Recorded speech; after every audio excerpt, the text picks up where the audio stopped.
A Valley family has seen its share of hospital visits. Their 3-year-old boy has a kidney disease.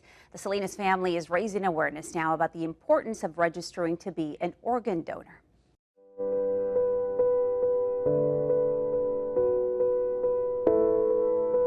He's the most happy when he's outside and running around and getting into dirt, being with nature, really. Anything outdoors just makes him really happy.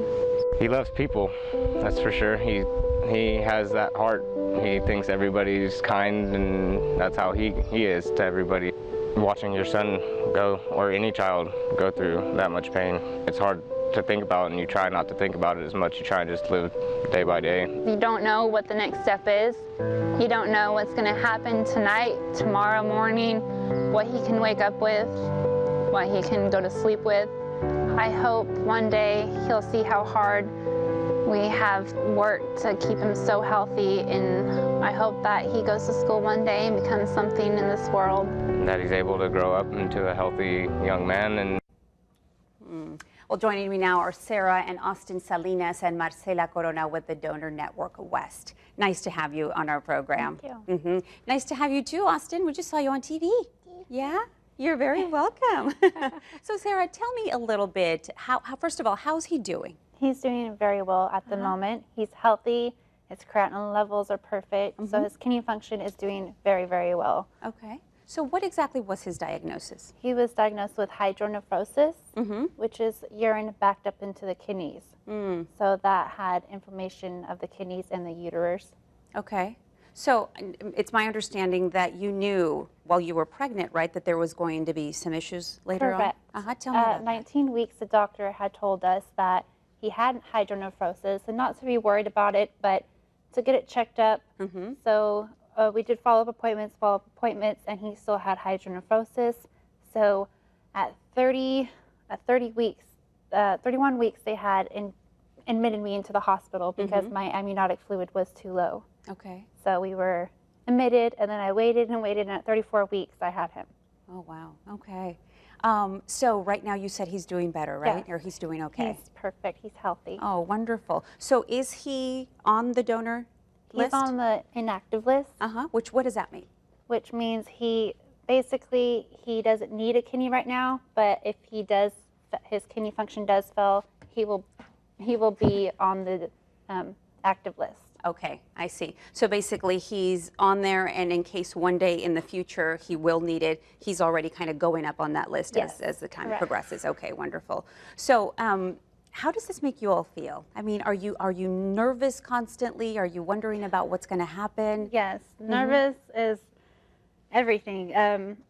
We've been through so much with him in the beginning, so now, right now, he needs to...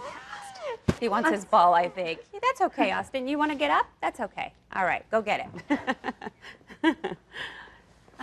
Right now, it just amazes me on how well he's doing, and just live day by day and just hope for the best. You know, I try not to worry about the negative part yet because he is doing so happy and he's healthy. All right, and he does. He looks really great. He does. He looks healthy and great, which is good. All right, Marcela, tell us a little bit about how the Donor Network is helping. Sure. Well, as you can see, Austin is a healthy and energetic 3-year-old. He just left the set.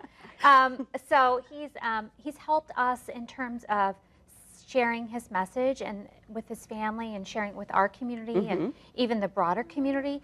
Because when you see a 3-year-old who looks really healthy, but you know that he's in need of a kidney transplant, it's just a matter of time before. It helps bring that awareness and connection, because so many people have children and they don't really see that things can happen. And so with Sarah and Lance and their extended family, grandparents, they are trying to make sure that Austin is healthy enough so that when he is able to have a kidney transplant, that everything will go well. Currently in Fresno County, we have about 1,000 people waiting for a life-saving transplant. So what we're here talking about is not only Austin's story and in the season of giving and receiving, that the best gift really is the gift of life. And you can register at the DMVs or go to donornetworkwest.org and let your wishes be known to your loved ones. Right, because he's just one, like you said, one example, one cute little adorable example of so many people, that are in this type of need. So then how can people get on the waiting list? What do people need to do? What are you asking folks to do? Well, for the waiting list, that's a separate thing. They would have to go through their physicians, and they would have to be qualified, and then they would be put on the waiting list through transplant centers. In our area, you would probably go to UCSF in San Francisco or CPMC. And for Austin's case, he probably goes to Lucille Packer at Stanford. So they're one of the transplant centers. But to be a donor, what you can do is go to the DMV and register when you get your driver's license or ID card, and designate yourself as a registered organ and tissue donor. You can also go online at dnwest.org and register that way. And then we also say, make sure you have that conversation with your loved ones, whatever your decision is, because they're going to be the ones that are around to ensure that your wishes are going to be honored should you not be here. That's a really great point. And again, there's a special need, right, for Latino donors. For Latino donors, exactly. So the more compatibilities you have with your same ethnic group, the better chances that there wouldn't be a rejection and that your body would go on to resume its natural course.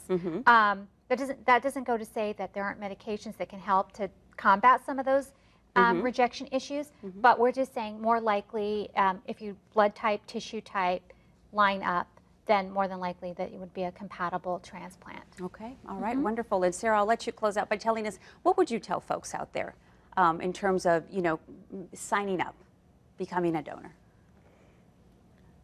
Like, just talk to your loved ones about becoming a donor, because that's really going to keep you motivated to become a donor. And to do it for the right reasons, because giving life is so much more. It's amazing, and we all need that second chance. Yes, so many people like your little boy, right? Yes, like need that little, yes, indeed. Thank you so much, Sarah, for being with us and sharing your story. Marcela, thank you very much. Thank you for having us. And you can get more information on organ registration at donornetworkwest.org. For Spanish speakers, you can go to the same website and just add /Español. And we will have a link at abc30.com. Search for Latino Life. You can be a holiday hero. Up next, a look at the Toys for Tots campaign and how to make the holidays brighter for kids in need.